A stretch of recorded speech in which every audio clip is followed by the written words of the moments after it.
Hello my viewers and welcome back to my channel. Now in last night's debate, the stakes were high and the reactions were just as intense. From impassioned supporters of Vice President Kamala Harris who voiced their concerns about facing aggressive rhetoric from Donald Trump, to critical assessments of Trump's performance, the discourse was vibrant and varied. Now one viewer expressed unwavering confidence in Harris but questioned whether she could stomach the anticipated verbal attacks. Another took a more analytical approach, grading Trump's performance and critiquing his missed opportunities. Now, the debate steered strong emotions and varied opinions on who truly emerged victorious. So join me as we take a look into these contrasting perspectives and explore who came on top in last night's high-stakes political showdown. Take a look at the videos. I will be right back. Listen, I have full confidence in Madam Vice President Kamala Harris to run this country. I know she will get up on that stage tonight and she will present her case to the best of her ability. Regardless of the outcome of the debate, I will be voting for Kamala Harris in November. But truth be told, I don't know if I'm going to watch the debate tonight. I mean, even up until yesterday, I was all down and ready to watch the debate. But today I'm feeling differently. We know that Donald Trump will get up on that stage and he will repeatedly lie to the faces of the American people. We also know that Donald Trump is a racist and he's a misogynist. And when you combine those two, without a doubt, Donald Trump will get up on that stage and he will be verbally abusive and attack Kamala Harris in the most disgusting ways. And the thought of that makes me sick to my stomach. And now I don't know if I want to watch the debate tonight. Will you all be watching the debate? I am definitely not necessarily happy about the debate performance from Trump tonight. I'm going to give him a C-, and I'll tell you why. He brought up the fact that cost is high for a lot of people in terms of goods. That's true. He brought up the fact that immigration is a problem. That's true. In his ending statement, he said, Kamala Harris is promising to fix all of these things, but she's the vice president today. What is she doing about them now? I thought that was a good point. It would have been a better point, though, if he would have said it in the actual debate, so she could have potentially responded or not responded. That would have been a good moment for him. But that's the thing. There were so many good moments I was watching thinking, oh, he's going to jump in when given the opportunity to rebut. He's going to say this, and he didn't. He started meandering all over the place. He was talking about people eating cats and birds. I mean, it was like, what's going on here? Kamala Harris was baiting Trump. She was getting under his skin. And guess what? Donald Trump fell for one of the oldest playbooks in the game.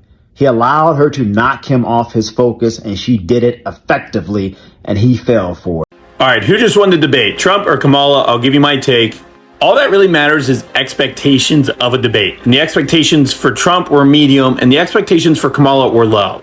Kamala has terrible presence. She screws up her interviews. Her laugh is awful. Like, not a lot of people think she does well publicly. Even if you're a Kamala fan, you can't say she's great as a public person, public in appearance. And I'm not arguing that Trump is either, but once again, it's expectations. So Kamala actually did better than expected, and Trump held his own. Obviously, were the moderators biased? Yes, of course. They're always biased. You can notice that they literally threw Trump questions that were antagonistic toward him while just asking Kamala about broad issues. Now, Harris still has a lot of making up to do to reverse this poll and this trend. But if you look at things like Polymarket, they're obviously saying that Kamala did well because she did better than everyone expected. So although I might not say that there was a real clear winner, I would say that Kamala will have won the debates by doing better than everyone expected and by not goofing up. So I just watched the debate. Before I say anything else, go here and check your registration. You saw my video of me doing my registration, and suddenly I was unregistered this week. While watching that, I realized that no one's being swayed. Not a single thing was said where somebody at home was watching and went, well, I've completely switched sides now based on that information. We're simply confirming that we're making the right decision. Speaking of right decisions, make sure you go here and verify that you are still registered every single week. Speaking of weak, the moderators. I get it was probably hard to get him to stop talking, but it's really easy to turn a microphone off. You know what else is really easy? Making sure you're still registered by going to this website just to check. I really liked the fact checking. I'm going to be honest. It only happened a couple times, but there was very specific spots where they were like, no one's eating dogs. I could have used a little bit more of that, but the thing I can use most is people going to this website to make sure that they're still actually registered. Who won the debate? Was it President Trump or Vice President Harris? Let me know in the comment section below. My whole thing is there were definitely a lot of times in which I think the microphones should have been off on both sides. And I definitely think there were topics that should have been talked more about, such as climate change and things like that. Personally, watching this debate, we had a lot of decent questions, but we never really got answers, such as, hey, how would you do X, Y, and Z? No one responded with, I would do it by doing this, and then this. A decent amount of it was, well, if you elect me, it will just happen. And I don't like working that way. I think both sides needed to put together a clear understanding of what exactly they would do in certain circumstances. And unfortunately, I think the only thing that's going to be talked about today will be whether or not your pets are going to be okay and if someone is going to eat them. I think from the Trump point of view, I don't know why he decided to say stuff like that. That was like, come on, dude, why are you saying stuff like that? Unfortunately, when he does say stuff like that, it makes Harris look good, and which is why she was smiling during that statement. But I have to add in, there were questions that she was asked that she really didn't give a decent answer on. One of which is that in the evacuation of Afghanistan, we lost soldiers. You know, there was something there she could have really touched about. She did swing it one way, but I didn't really think it was enough to justify as it being a good answer. But the big takeaway I have is that when it comes to everything going on in Ukraine, one candidate clearly is advocating for the best for Ukraine, while another one just wants to end things, even if that means that Russia will get things which they should have never gotten. And for Trump, it could have just been an easy answer of just saying, oh, Russia should never have done this, or we would get in there and tell Putin never to do this again, but he didn't say stuff like that. When asked whether or not Ukraine should win the war, all he said was, after dodging it, was, I want to stop the war and I want to save lives, which is a no. He does not want Ukraine to win. And weirdly enough, he praised the Prime Minister of Hungary, Orban, who is very pro-Russian. None of that sits well for me. None of that. And to say that Orban has your support is not a thing that you really want to be proud of right now. But once again, let me know who you think won in the debate tonight. Now, Donald Trump and Kamala Harris faced each other on the debate stage for the first and possibly the last time. The Democratic vice president opened Tuesday night's face off with a power move, marching across the stage to Trump's leg turn to shake his hand. Kamala Harris, she said, introducing herself as the pair met for the first time ever. Let's have a good debate. Nice to see you. Have fun, the former Republican president responded. Now, the exchange set the tone for the 90-minute debate to come. Harris controlled the conversation at times, baiting Trump with jabs at his economic policy, his refusal to concede his 2020 election loss, and even his performance at his rallies. Trump, while measured early on, grew more annoyed as the night went on, and one significant moment played out after the two candidates left the stage when megastar Taylor Swift said she will vote for Harris. Now, in her first answer, the former prosecutor said Trump's tariffs would effectively create sales tax on the middle class. She soon accused Trump of presiding over the worst attack on American democracy since the Civil War, the Capitol riot on January 6, 2021. She charged him with telling women that they could do with their bodies, and she mocked Trump's praise of dictators who would eat you for lunch. Harris effectively controlled much of the conversation with such attacks and baited Trump into responses that were at times vents, and at others, reminders of his wild rhetoric and fixation on the past. You did in fact lose that election, Harris said of the 2020 race that Trump lost to Democrat Joe Biden, but still insists he won. Donald Trump was fired by 81 million people, she said, referring to Biden's winning vote total. But Harris may have got under her opponent's skin the most when she went after his performance at his rallies, noting that people often leave early. Now, growing visibly irritated, Trump insisted that his rallies were larger than hers. A smiling Harris frequently shifted her message from Trump back to the American people. You'll not hear him talk about your needs, your dreams, and your needs and your desires, Harris said. And I'll tell you, I believe you deserve a president who actually puts you first. Now, Trump was often on defense, but he did drive the core message of his campaign. Inflation and immigration are hammering Americans.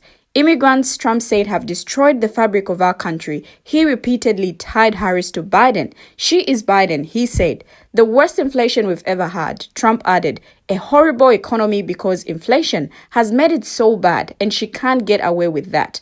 Now, Harris responded, clearly, I'm not Joe Biden and I'm certainly not Donald Trump, and what I do offer is a new generation of leadership for our country. Trump also went after Harris for moving away from some of the progressive positions she took in the 2020 Democratic presidential primary, urging voters not to believe the more moderate tone she's striking in this campaign. Now, much of the talk ahead of last night's debate between the campaigns of former President Donald Trump and Vice President Kamala Harris was about the microphones, whether they would be muted and who would benefit. But in the aftermath of the clash, it was the rigorous fact-checking by host ABC News moderators that had everyone talking. Now, in between fiery exchanges about unaliving unborn babies, crime and false claims that immigrants in Springfield, Ohio are eating pets, ABC News moderators David Moore and Lindsay Davis chose to provide real-time fact checks to some of the candidates' statements after Trump falsely claimed that some Democrats supported unaliving unborn babies after birth while answering a question about reproductive rights. Davis spoke up before moving on to Harris's response. Now, Trump attempted to press his strengths, turning nearly every question back to the issue of immigration. She's been so bad, it's ridiculous, he claimed at one point. But in the spin room following the debate, even his strongest supporters considered Harris had delivered a decent performance. We heard a lot of words better delivered than usual. I will admit from Kamala Harris, said Vivek Ramaswamy, a Republican presidential hopeful turned Trump surrogate. But actions speak louder than words. Trump certainly landed some punches and even a few laughs. He claimed Harris had adopted my philosophy now on the economy. I was going to send her a MAGA hat, he quipped as Harris threw her head back and laughed. Navigating rounds of testy exchanges, Harris sought to outline her policies while embracing the mantle of change, telling viewers that Trump would rely on the same old tired playbook. A bunch of lies, grievances, and name-calling. Let's turn the page on this. Let's not go back, she said. Now, Trump intends sought to cast Harris as a carbon copy of the unpopular president, an attack line his surrogates had previewed before the debate. At one point, Trump accused Harris of ripping off Biden's economic plan. It's like 4 sentences, like run, sport, run. He said. Trump also challenged Harris on the unaliving of unborn babies, trying to pin her down on whether she would approve legislation that allowed women to end a pregnancy into the 3rd trimester, deflecting the attack that she was a Marxist who supports far-left climate policies. Harris repeated that she would not ban fracking and touted that Biden administration's energy agenda, prompting some liberal climate activists to decry the event as a missed opportunity. Now, Harris spent more time promoting fracking than laying out a bold vision for a clean energy future, said the communications director of the Sunrise Movement, a climate advocacy group. But Trump ended the evening aggrieved by his treatment at the hands of the ABC News hosts. It was obviously 3-on-1, Trump told reporters in a surprise appearance in the spin room after the debate, repeating the claim made by his surrogates that the moderators had treated him unfairly, but he boasted, I thought this was my best debate. In a departure from past presidential debates, the moderators played a more assertive fact-checking role in addition to asking the questions. The interventions infuriated the Republican and his supporters watching.